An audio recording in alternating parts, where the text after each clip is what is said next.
In this video, we're going to have an overview of avatars in VStitcher.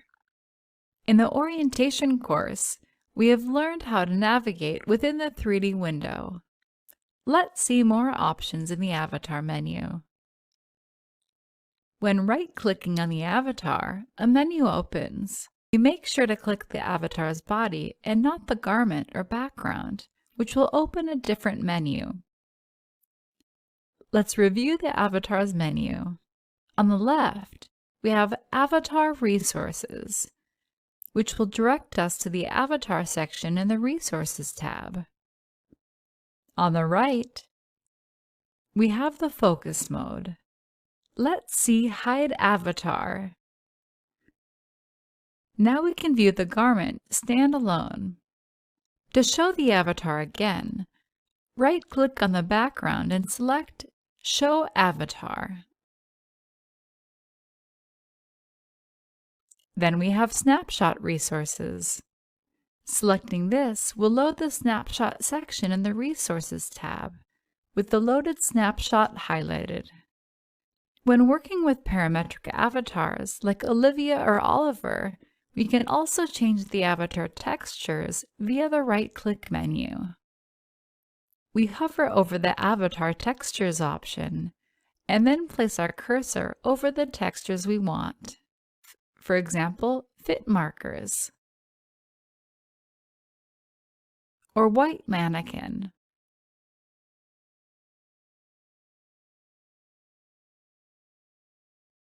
Note, when working with different avatars, the options we see may be different.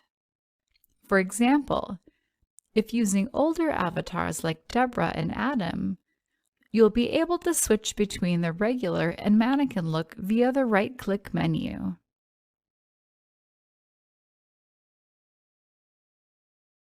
The other options are to undress the avatar or to load the avatar related to the loaded snapshot. The last option at the very top is the Edit Avatar option. In a contextual view, the Edit Avatar pane is displayed. Let's see what we can change here. The first option is Textures, the same as the option available in the right-click menu. Next, let's change the avatar's friction type. This will affect the way the garment will fall on the body. We can choose between plastic, human, and cloth. The next option is the Prepare pose. We can select a preferred pose we want the avatar to be in when we load the Prepare position. The most common pose for a Prepare position is a T pose and an A pose. The default Prepare pose for Olivia is an A pose. Next is the distance from the ground, where we can set how far from the ground should the avatar hover.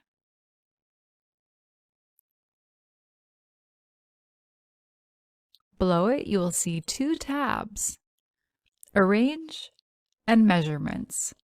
In Arrange, we will see the anchor points drop down. We don't recommend making any changes to the anchor points. In the Measurements tab, we are able to adjust the avatar's measurements. Note, the Measurements tab is only available for parametric avatars. For example, you can edit the silhouette of the body,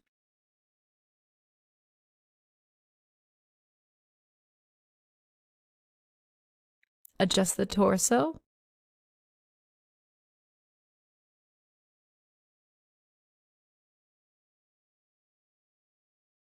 legs and arms measurements. We can also remove Oliver's hair.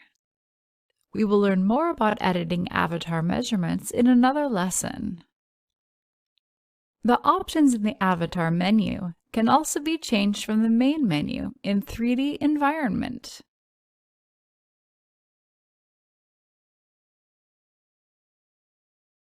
Once we have made edits to the avatar in the context view, it is best practice to rename the avatar and click Save. Click on the X to exit the Edit Avatar pane. Now let's learn how to change the poses of the avatar. In the 3D window, we'll open the Poses drop-down menu. Here we have a selection of preset poses we can choose from. As you can see, there's an image showing the pose. Click on the pose we want to use to change it.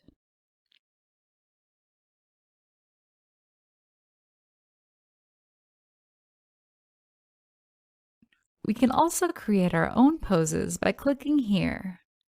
You can see more detailed information on this in another video. Another option we have in the 3D window is the measure tape, which is located here.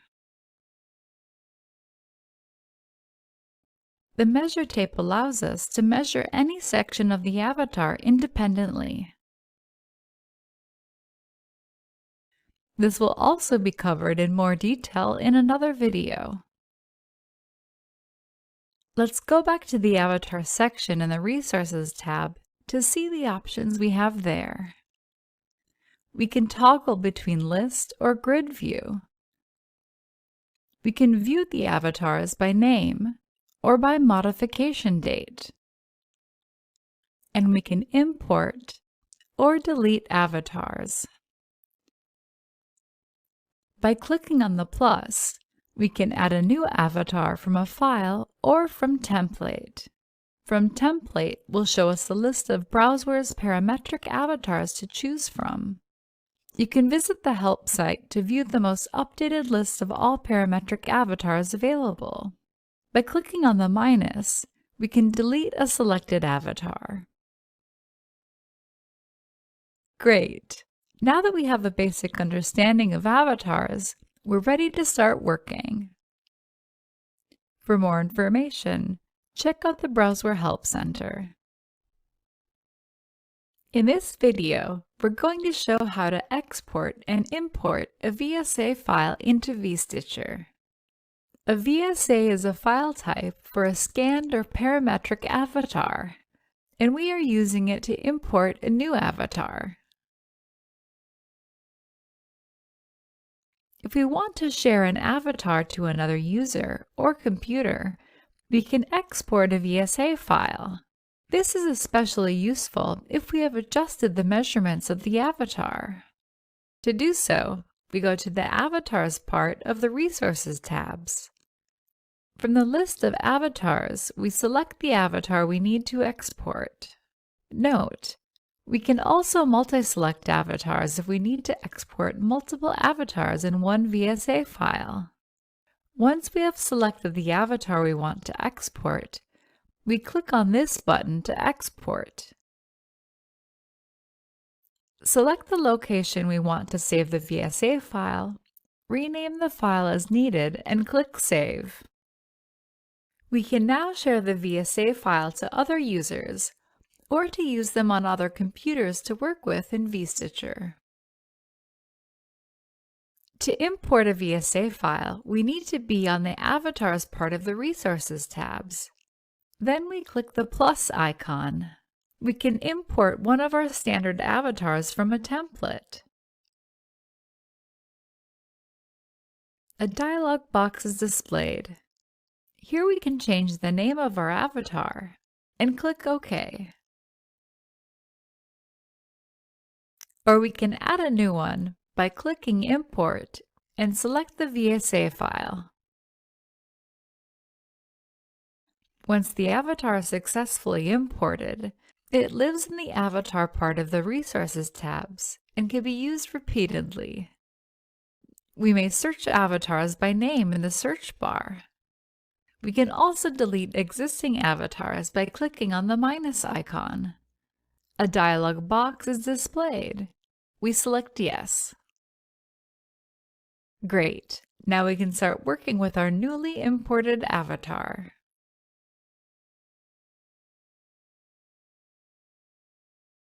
There are avatars available for download from the Browserware Cloud Library. To access this, you must be connected to the Internet. In the main menu, we go to File and click on Import from Cloud. The Browseware Cloud Library is displayed and gives you access to garments, avatars, and more. This library is gradually being expanded. We click into the Avatars board, then select the avatar we want to view. View the avatar by rotating the turntable. If we want to download, click on the Download button on the left side. The file is downloaded to your computer. When the download is complete, a message is displayed asking if you want to import it to vStitcher. Click Yes. The avatar is ready to be utilized. In this video, you've learned how to import and export a VSA file. For more information, check out the Browseware Help Center. In this video, we're going to see how to import an Alvanon avatar. The first step is to download the permission file in the avatar from the Alvanon body platform, so we can use the Alvanon avatar. So let's see how to do that. Once we're logged in, on the left-hand side of the screen, we select Download Permission File, then Browseware. The file is downloaded. Next, we see the avatar we'd like to use by clicking on the Virtual AlvaForms section. Here, we have two options, Brand or Alvanon Standard. We choose Alvanon Standard. If we know the name of our brand or avatar we'd like to use, we can type in the name or part of it in the search bar. Let's select Avatar. We're using the EU Women's Avatar. We can see that this is a full-size set.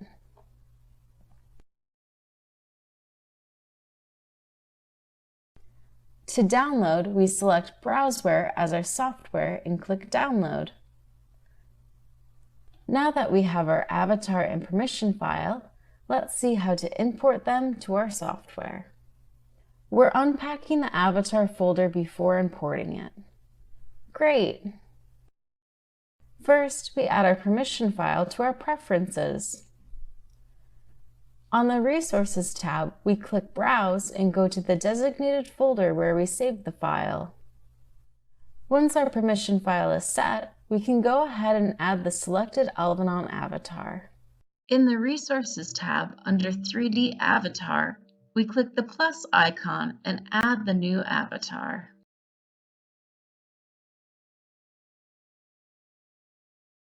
We'll finish by saving the avatar. Our Alvanon avatar is now set and ready to be dressed. In this video, we've shown how to import an Alvanon avatar. Alvanon has an ABP tutorial if you want to see more details. In this lesson, we're going to learn about preparing Alvanon avatars for use. Let's start on the Resources tab under 3D and Avatars. To find the avatar we want, we can use the search function. When we see our avatar in the tab, we simply double-click the avatar to load it into the 3D window. We cannot change the measurements of the avatar. However, let's see what we can edit. We right-click on the avatar, then click Edit Avatar. In edit mode, the hanging points of the avatar, also known as the anchor points, are shown. These points help to define the location of the avatar's body parts in the 3D space. They also directly influence the positioning of clusters when we are in arrange mode. The hanging points have already been precisely placed on the Alvanon as part of their 3D avatar creation process. While it is important to know what the hanging points are, in this case of Alvanon avatars, it is just as important that we do not edit the positioning of these points. If we do edit a point, this can cause there to be multiple versions of the same avatar. If you accidentally edit a hanging point, we recommend deleting the edited avatar and downloading a fresh copy of the AVA file and re-importing the avatar.